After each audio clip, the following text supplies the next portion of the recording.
About the reactions, we've seen how to prepare our aldehydes. So easy, right? Because we're just oxidizing. Remember, we're oxidizing using PCC. Remember, PCC is very related to pyridine. Hey, do you remember pyridine? I hope you remember pyridine from alcohols, right? PCC is pyridinium rather, pyridinium chlorochromate. The chlorochromate is the part which oxidizes because it has some oxygens, right? It's stuck to the pyridinium. And anyway, what it makes sure that the oxidation ends here. It makes sure, oxidation. First of all, it removes one hydrogen from here and makes this a double bond O, right? And then it leaves the other hydrogen. If you had used KMnO4, it would then go on to make this H an OH, not just an H. So at least this one makes only one hydrogen be oxidized. Okay. And that's the same with Swen. Swen does the exact same thing. The only difference is the things that you use to do the oxidation. But it still does the very same thing. It makes sure that only this one becomes double bond O. And instead of having two hydrogens, now you'll be having one. Okay? It's just that in bond line formula, we don't show them. But there were two hydrogens. Now there's only one here. Okay? Now, when we come to the reactions are all just going to be it's reduction and then we'll talk about some oxidation later. But you saw how in preparation we were oxidizing alcohols. It's all alcohols. We were oxidizing alcohols. Now here we are now doing the reactions of the aldehydes themselves, the aldehydes and the ketones. So first of all, we know that we can reduce them back to alcohols using NaBH4. So that's going to be the first one. Okay, reduction by NaBH4. Okay, in ethanol. Okay, how easy is this? Okay, so whatever, you can use this primary, you can have the aldehyde and it can just go back to a primary alcohol. So C double bond O and then the H. Okay, just as a C double bond O and then H. We know that if you put your NaBH4 in ethanol, what is it going to do? It is just going to change this double bond to be an OH and then add another H. So you now just have an R going to a C, which now has an OH. Then of course it now has an H and an H. Okay, so instead of having one, it now has two. That's just what happens. And again, for your whatever you have, we can put it as bond line, your ketone. Okay, could be here. Then you just put your same thing, NaBH4 and ethanol. Okay, this is the weaker one of the two. LiAlH4 is the stronger one. So anyway, and we use it for carboxylic acid and esters and amides. Here we use it for this. So this just becomes, it's not an OH, it's a double bond O. It's a ketone. And all we're going to have is, I put what we were going to get instead of what we're coming from. Okay, it just becomes this. So here is a ketone and it's just going to go back to a secondary alcohol. What makes this a secondary alcohol? If you look at the carbon that is an OH, it is bonded to one carbon here and another carbon here. It's bonded to two other carbons, which is two other carbons, and that is what makes it.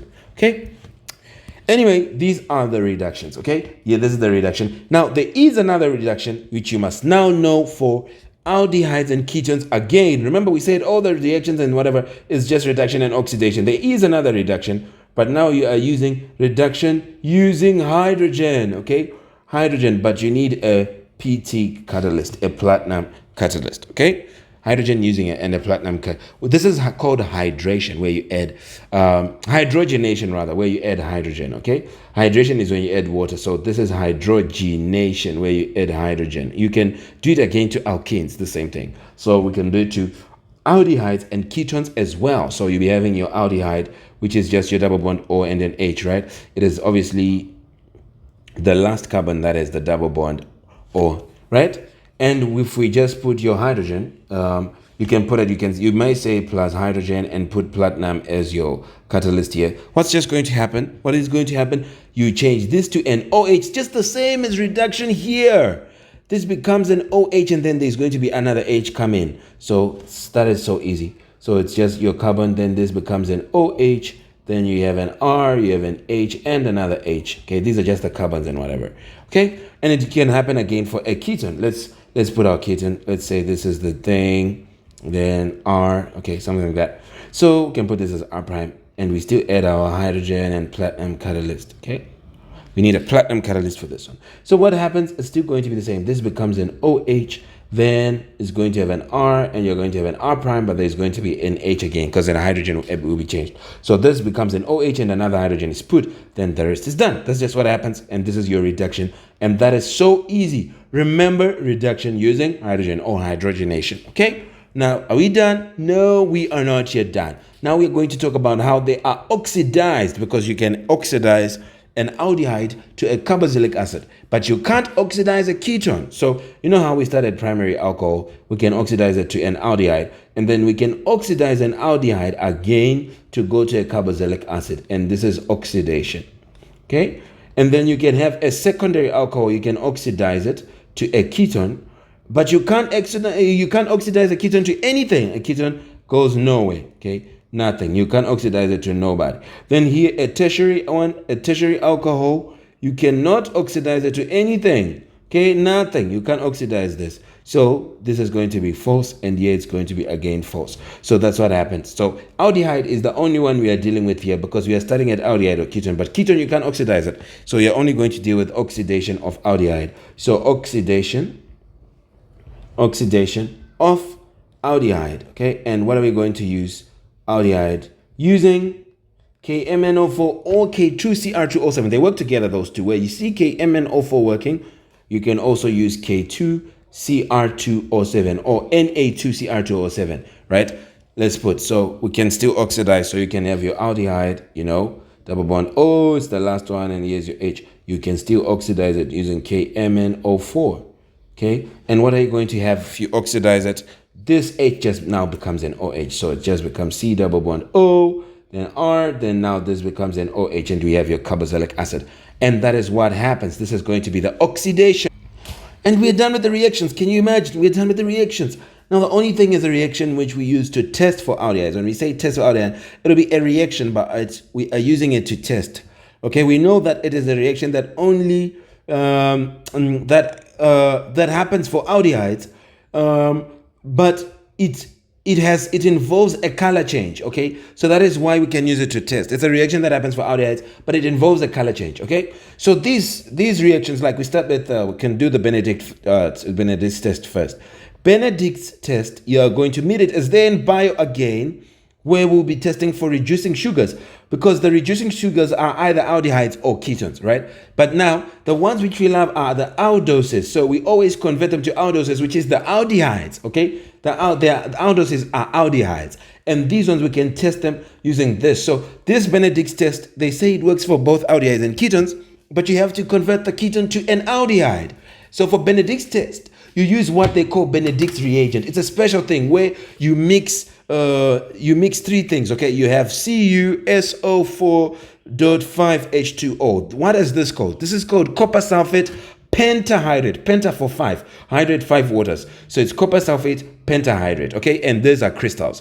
And you'll be also having sodium carbonate, and you are going to have sodium citrate, which is sodium, carbon, and then hydrogen, and then oxygen. But it is sodium, then 6 carbons, then 5 hydrogens, then 7 oxygens. So this is called sodium citrate. Okay, you mix these three, you get what we call Benedict's reagents. And what you just want in Benedict reagent is the Cu2 plus ions, which are going to be blue. We call them cupric ions. Okay, because this guy is blue, this copper sulfate pentahydrate, he is blue. Okay, so we want these blue crystals. Now what happens is this, they have copper 2 plus in it, and when it meets an aldehyde, now if you then mix it with an aldehyde, okay, this whole mixture, of course, is to do other things, but the most important guy is the Cu2 plus ions, the blue ones, because when they meet the aldehyde, what's going to happen is that they're going to oxidize with all these things that are involved. We'll oxidize this to a carboxylic acid, and you end up having C double bond O. We know in the carboxylic acid, this H just becomes OH, okay?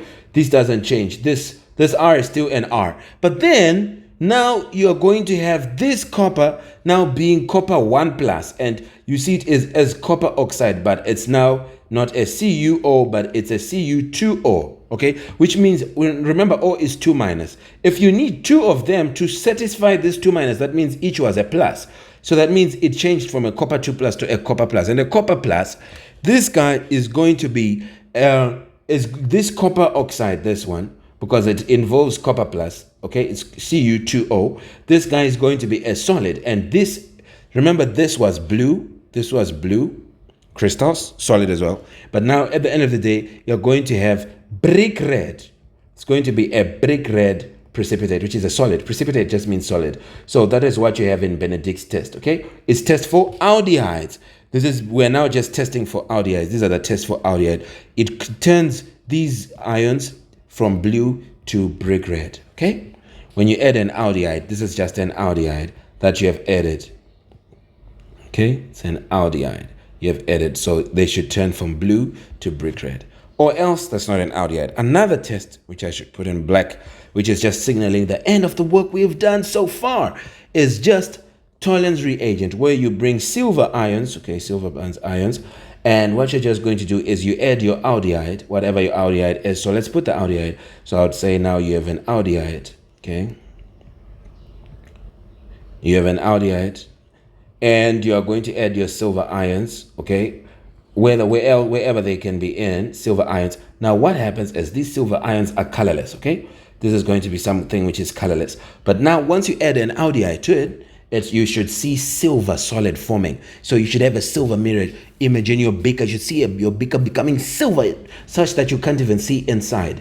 And then we know that what would have happened is this guy would have been converted to it would have been oxidized just like here, okay? But what would have happened to these silver guys? They would have been reduced. So it is now silver solid. From Ag plus, it goes down to Ag solid. That's what happens. And this silver solid is the silver mirror, okay? It is that silver mirror which you're going to see, okay? So here we have this as our products coming from the reactants, okay? And that is what happens. These are the products, and you'll be having it as a silver mirror, which is from colorless to silver. This is another sign that you have an aldehyde. This is an aldehyde, okay? And this, we call it Tollens reagent, okay? We've seen what Benedict's reagent was. You mixed actually these to get Benedict's reagent. But in Benedict's reagent, what we actually want, what we actually just wanted was the Cu2 plus ions, okay? And of course the other guys do their part, like in oxidizing and whatever, but at the end of the day we have the C2 plus being converted to a Cu plus, and we have the Ag plus being converted to an Ag0, which is an Ag solid, okay? And that is in Tollens reagent, all right? This Tollens reagent guy will actually be something a little bit more complicated than this, but we're actually just showing the things that are important in this reaction, okay? You'll be having, we call it it's called some diamine silver hydroxide or whatever. Like you'll be having it like it's like, let me just put it, it's an Ag, then NH3, 2, something like this. And then this is a positive ion, okay? And what does is it meets an OH minus, and that is what you'll be having. And you add it, of course, you put it in water. So this is going to be called a diamine silver hydroxide, where you have two amine groups and the silver and your hydroxide. That's just what happens. So, and then of course, you're going to meet with the aldehyde and you're going to make many other things. But what we'll be focusing on is the Ag, because it will be an Ag plus, okay? To be an Ag plus, that'll be doing it. And whatever, that's what happens. And this is used for aldehydes. Remember, aldehydes are the ones that do this. They say it also works for alpha hydroxy ketones. These are just ketones that can be converted to aldehydes. Okay, so it's not like it actually works with the ketone itself. The ketone changes to an aldehyde and then now it can work. Okay, and that is what we actually, so this tolerance test, if we actually use it to know if we have an aldehyde or a ketone, because a ketone can't do this, but an aldehyde can. Okay, it can convert. If you put this Tollens reagent, it will come from colorless to silver, because it's the silver, the Ag plus, which is colorless, but then it converts to silver solid, and that is what happens. This is a sign that you have an aldehyde. Here's another sign that you have an aldehyde. You get brick red from blue in Benedict's reagent. If you put Benedict's test, if you put Benedict's reagent with your aldehyde, okay, that is what you have to know, and you are done. And the rest are remember the preparation methods.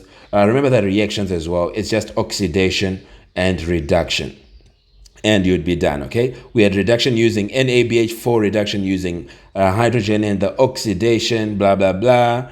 And then here we had how we prepare aldehydes, Swen oxidation. Remember this this is dimethyl sulfoxide, triethylamine. This is oxalate chloride. Then this is dichloromethane, and we do it at a negative 60 degrees Celsius, remember that. Then obviously here, we remember PCC, and it's still going to do the same thing. Then here, remember using K-MnO4. That's all you got to know, and you'd be done. Goodbye.